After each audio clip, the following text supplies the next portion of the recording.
Hey Fish Fam, this is Nikachu, Merfolk Master. I'm here with my brother, and now with 10,000 subscribers, we're going to continue to play Merfolk in Modern. And we are trying this week the Mono Blue version that I think did very well last time, but unfortunately we got some crabby matchups. But we're not going to get those crabby matchups this time. Oh, we're going to get the good matchups for Mono Blue. Because Mono Blue still is pretty decently positioned in today's metagame. And if you want to find out why, don't forget to like, share, comment, and subscribe to the channel. Before we get into our deck tech, we're going to thank our sponsors, starting with the manabase.com. And with Faithless Looting gone, Ben from the Rants of Valakut, he's on the case. He's found the replacement cards for you for any of your Faithless Looting decks. You're going to want to check out him on the manabase.com. Your home base for everything Magic the Gathering. And the MTG Mastermind. If you want to take your game to the next level, you're tired of scrubbing out at that F&M, you want to be able to make day 2 top 8s at GPs, you're going to want to learn from those at the MTG Mastermind. So, we got new patrons supporting me on Patreon, patrons who love this channel. If you love the content, modern content, also modern Merfolk content, I've been doing this forever, and it's not going to stop. Well, you think we're having, well, one of us is going to have to die. Eventually. But then the other can keep it going. You know how to play Merfolk. So, to some degree. He's got the Merfolk deck. He's got a Merfolk deck on Magic the Gathering online. He's got it. He knows how to play Merfolk. My blue-black. Huh? Yeah, blue-black. Demir Merfolk. He's a master. But anyway. I thought Grixis was blue-black. No, Grixis is blue-black-red. Oh. You want to splash some red? No. Get those lightning bolts in there? Get that Faithless Looting. Yeah. Well, it's gone now. By then, that ship has sailed. No, by then it'll be on band. Oh. I don't think so. Anyway, so I'm going to thank all my patrons supporting me on Patreon. So we're going to start with Chris Barnett, who has raised his pledge on Patreon. Savid David, that's a hell of a name. Thank you very much for contributing on Patreon. And Simon Kinkenberg, thank you very much, all of you, and all patrons that support the channel on Patreon. So we're looking at Mono Blue this week, because Mono Blue is still a very popular version of Merfolk, and also very popular amongst cats as a spiral springy thing. There she goes. Anyway, I don't know why she's... Chubby Meatball's playing with this like spring that's been on the ground for forever, but I never see her play with it. Today is the day for the spring. And you know what? We're springing back to Mono Blue because burn is everywhere. You know, a lot of people ask me, which would you like to play, Simic or Mono Blue against burn? Mono Blue. It's not even a debate. You don't take damage from your mana base. I mean, you could opt to not take any damage at all. We are going to play with some Waterlog Groves because I do still think it's worth it. So you don't take any damage from the mana base. You also play with Master of Waves, and Master of Waves is definitely where you want to be. It's a very clunky card in a lot of matchups. Modern is still super fast and impactful, but Master of Waves is just the ultimate stabilizer against burn. I mean, for 4 mana, you don't get damaged by the Eidolon. You've got this huge army that can block their creatures. It's pro-red, so you can't damage it with burn spells. And you, at a moment's notice, you can re-attack back your opponent for a ton of damage. So there's a lot of situations where burn is so close to beating you, but then we pull out the Master of Waves, and all of a sudden, the tables have turned! Hasn't it, my Bernie friend? Yeah, Andy. That's right. Yeah, Andy. So we got Master of Waves for that. So Master of Waves, like I would prefer to go Simic. I think Simic is like 50-50 against burn, but there's a lot of burn in your metagame, and we're seeing in the modern tournaments, top 8s are filling up with burn. Burn is well positioned right now, maybe because it also has a pretty good game against the Urza Were Prison deck, or how's it called? Whirza. Silly names. Oh yeah, well, you know, a long time ago they used to name Magic decks off of cereal boxes. So there was what was it? There was Trix. There's Cheerios now. There's Cheerios now. Cheerios. I think you can still count that. Yeah, Cheerios, Trix. I don't know. I didn't play back then. I didn't play that far back then. But anyway, so Master of Waves is, and it's still going to be good against Jund, all right? So they have Plague Engineer, but whatever. You know, bring on your Plague Engineer. I think it's still going to be good against Jund. And Grixis Death Shadow, which is also around. And other than that, I want to be playing with a Lord Heavy version. That's why we're playing with 4 Marariju. We're playing with 4 Lord of Atlantis. We're playing with 4 Master of the Pearl Trident to maximize off of these 1-drops. What do you want to do? We're getting the spring away from her. Well, whatever. She's going to play with something else. She's going to fight with Salud. You didn't have to acknowledge that I left. Anyway, so we're going to be playing with a lot of 1-drops. Because I still want as many turn 4 kills as possible. I think that's where you want to be with Merfolk in Modern right now. If you don't have a turn 4 kill game, you're just going to forfeit too many matchups against the decks where you need to race them. It's as simple as that. If you need to race your opponent, you're just going to just straight up lose if you have very few 1-drops. If you're going to play that clunky control game, I don't think it's... You'll just have a poor win rate against all those matchups. So we've got 8 1-drops followed up by 12 Lords. I think that's where you want to be. And now, how you want to configure the rest is up to you. Well, I mean, Force Negation I think is still mandatory. I'm serious, it's mandatory. And I understand a lot of people are asking me, well, what's the replacement card for this? Well, I think it's Deprive. So if you can't afford Force Negation, then play 4 Deprives in the main. That's what we played in the past. But this is definitely a feature of Merfolk, an advantage of Merfolk. Merfolk's coming out. Merfolk has tons of results now. And that was even in Hogak's summer. Merfolk was going deep in the GPs, making top 8s. Why? Because Force Negation is like the new bomb for Merfolk. I knew it when I saw it. It's going to be... It does everything that we want it to do. And I wasn't sure if we're going to only on their turn. Hey, no, we can do it on our turn too. Which just costs 3 mana. Yeah, so Force Negation. So, how many Spreading Seas or Harbingers you want in the deck, or even how many 1-drops is debatable. Like, I understand, I'm not playing with Silvergill in this list because I'm still on the all-in Lord path. If you want to play with Silvergill, you can do it. It's not a bad card. I'm not saying that Silvergill is bad. I just don't want to play it. It's not part of my style right now. I just want to be straight to the point, to the action. No dirtling around with drawing cards. But I'm not going to say that Silvergill is bad. Silvergill definitely is good right now, but it depends on how you want to play the deck. I don't want to play with Silvergill deck, but there's still, like, there's a lot of room to say axe 2 Curse Catchers, maybe move 2 Spreading Seas to the sideboard. Play with 4 Silvergill in the main. Or if you don't want Harbinger, play with 4 Silvergill in the main. But if you're playing with Mono Blue, I still think you should be playing with some Master of Waves, and I think it's justified because of Mono Red. Sideboard, got 4 Chalice of the Void, just because I think it's good online. I don't think it's necessarily good in paper, but I think it's good online. We have 2 more Master of Waves for all the matchups where Master of Waves will be good. Burn, Grixis, Death Shadow, Jund, any other attrition-based deck. Grafdigger's Sick Cage. For Dredge, make no mistake, Dredge is still around. And also for the Neoform decks. I don't know if we need to have 4. Like, whatever. The thing is, I didn't want to change anything from the last time we played Mono Blue, because I thought the deck performed very well. And the only times we lost was because we were up against Elves, and we were up against a Stoneblade deck that I had no idea what was in it. But yeah, that's our list. So let's get into our league. We lost the die roll to Pepe team. Their avatar is not a frog, fortunately. Maybe that's the closest they could get. No, just the Atog. This hand is a bit awkward, but I think I'm going to keep it. It will be bad against any Inquisition or Thoughtseize deck, but I think it's a good racing hand. We have something to do on turn 1, we have something to do on turn 2, and then on the third turn...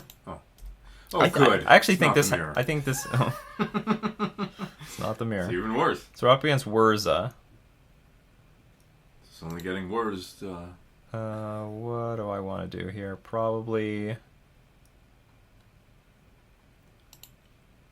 I don't know if Curse Catcher matters, but I'll put Curse Catcher out there. So this is a matchup where I want to have as many 1-drops as possible and max out on trying to kill my opponent by turn 4.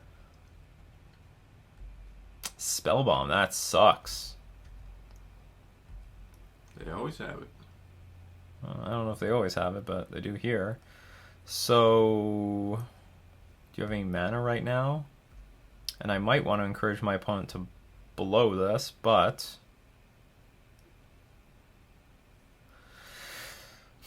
Ideally, I want to play a 2-drop here, so I can play a 2-drop and a 1-drop next turn. That's pretty mana efficient. Alternatively, I could just play the 1-drops, attack for 1. This thing's going to eat my lord. But the advantage is, if we force my opponent to use it, that uses up mana, that also uses up artifacts. So, maybe we will... Well, it doesn't use up much mana, because they can use the Arkham's Astroblade. Swing for 1. And then Trickster? No, okay, I'm just going to do this. I don't know what the correct route is. Could be a lot of opinions about this, but if they don't interact in the future, like it takes up mana and resources. Like you can't use, like they could use this Pyrite Spell Bomb to dig out a Whir, to use Whir of Invention to find an Ensnaring Bridge, but if they sacrifice it on this, then it's going to be even harder to use that Whir of Invention with a Curse Catcher out. So the Curse Catcher is taxing Whir of Invention. Not really taxing a lot of other stuff, to be honest. But hopefully that's good enough. You should have 4 Boomerang in the main. I don't mind. That's a lovely thing to think about. But it's not very good in this matchup. It's good in every matchup. No. Some matchups don't care about their things being bounced. This deck has a bunch of cheap artifacts. They don't care.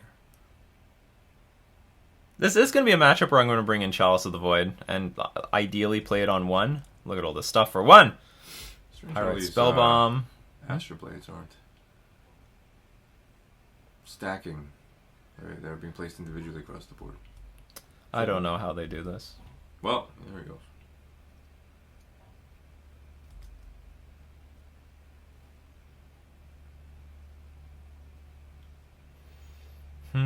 What's valuable? Play Rajiri now or next turn? You might not get next turn. He could go off. If I play Rajiri this turn, I can basically play out my hand next turn.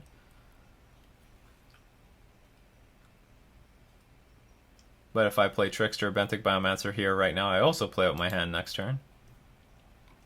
I think it's actually worth more to me if I play the Trickster and the Biomancer this turn, and then play Rajiri next turn.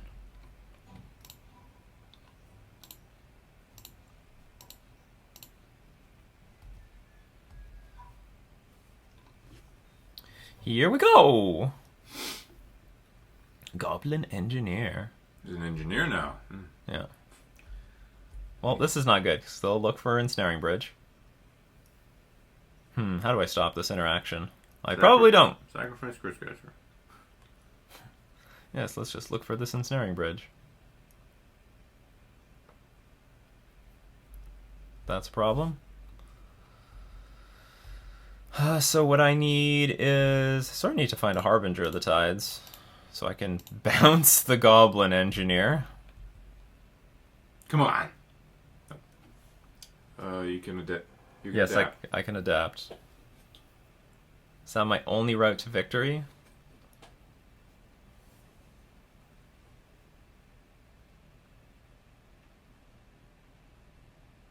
If I miss, I can still play a Benthic Biomancer and a Curse Catcher.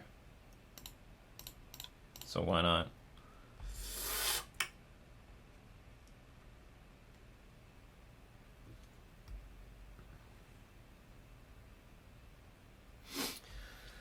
This is going to be hard to win. This is going to be hard to win. Alright, let's try to win with our dinks. That's the new plan. It's not a good one. This is a terrible, terrible plan. My opponent can sacrifice any artifacts? I think we're just dead here. It's awful. I don't have any way to bounce this bridge. I can't. I have no way of dealing with this either. This is close. It's not infinite yet, but... I mean, I might as well resign. Now, he might whiff.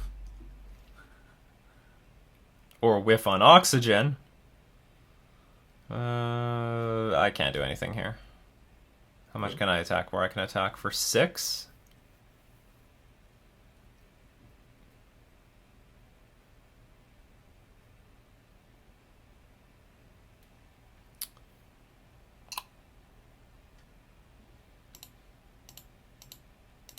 I guess that's what I'm going to do. I'm going to attempt to attack for 6. I'm gonna tap this sucker down. It doesn't matter. They're going to tap itself to get the ensnaring bridge out. I played the Lord so that I can guarantee my opponent cannot block anything. This thing can't attack. So we attack for 6. But like we're not even close to winning because our opponent can play like sort of the sacrifice things, get life. I don't even know what I'm hoping for. I'm hoping our opponent has just tons of land in hand and they keep drawing lands. That might give us a chance. If our opponent is just loaded on lands in hand. Certainly would have been nice for this Benthic Biomancer to be a 2/2 creature. That actually might have helped.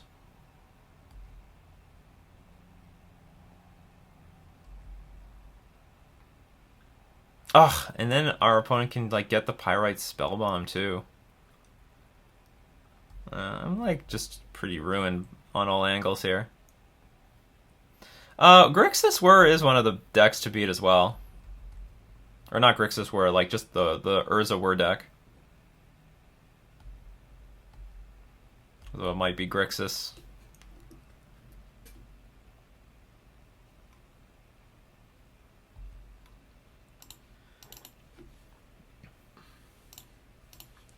Tap down Goblin Engineer. They'll get Pyrite Spellbomb, which can kill our Lord. Pyrite Spellbomb is retrieved. Kill my Lord. Oh, my Lord! Okay, I resign. I'm not coming back from this. I can't attack through these blockers. Oh, wait a minute. Was I could attack with everything, because I forgot the 2/2s shrunk. But my opponent still has... they can gain 2 life, create 4 blockers. It's all bad. They would also sacrifice this thing. Well, no, I don't think they want to sacrifice this thing and draw a card. But it's not worth... I don't want to say it's not worth fighting for, because...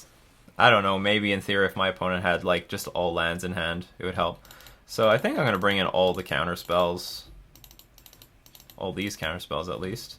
Master of Waves is clunky and useless. Harbinger is not good. Spreading Seas is not good. Okay, I have too many counter spells, so I'll take out... I don't know, Chalice. Or maybe Ceremonious Rejection. Which one's better? Ceremonious is not that good.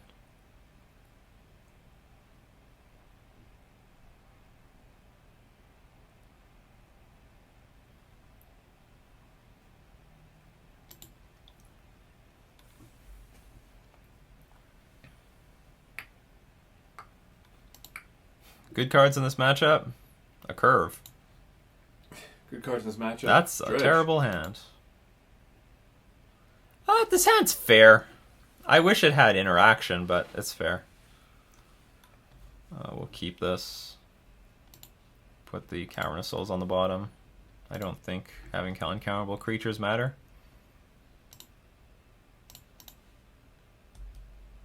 So if we can get our creatures to 3/3s, puts us in a spot to oh, you son of a bitch. Yeah.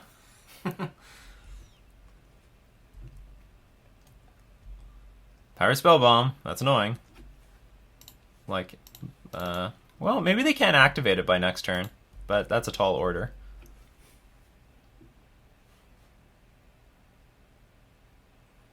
Chris Catcher, you're no Commander Speaker. You're no Commander Speaker. But I appreciate you. You've done some really good service for Merfolk in the past. And because of Burn, the Rise of Burn, you're not too bad either. Oh, no artifact. Okay, that's a problem. So now this Master will bite the dust. They don't even use it.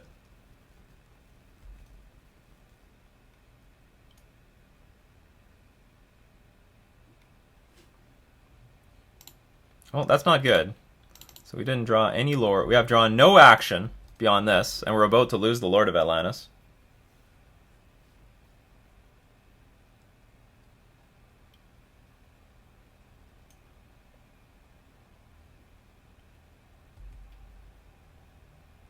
So good news is they're dismantled on mana.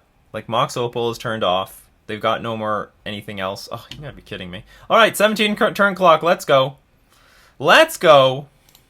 Okay, I will play this. I know it makes the creatures bigger, but I need to make something bigger. I don't know what I'm hoping my opponent does though. Forgot to play land. Okay, we can concede. Thank you very much. Good job. Good job! You played the ensnaring bridge. Jim Davis, his words not mine, says that this will not be a legal card in Modern in 1 year. His words, not mine. I didn't know the creator of Garfield plays this game. The creator of Garfield? Yeah, Jim Davis. Oh, yeah, that's right. Yeah, that's him. That's right. No, but really, that's what he thinks? Yeah. Like this Jim Davis.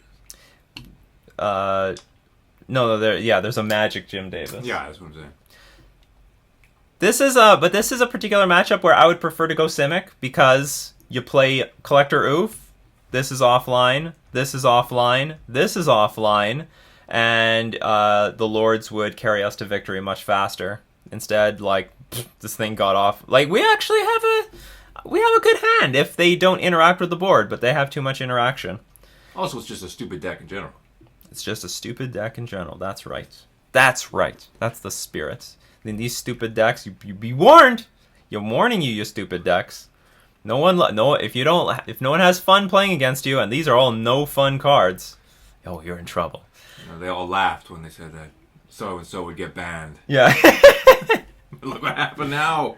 Urza, I don't know if you should have been a card. But anyway, that's okay. That's okay. That's how Magic is. So we're going to thank all my patrons supporting me on Patreon. We're also going to thank themanabase.com for being our sponsor. This has been Nikachu with his brother playing with Mono Blue Merfolk in Modern.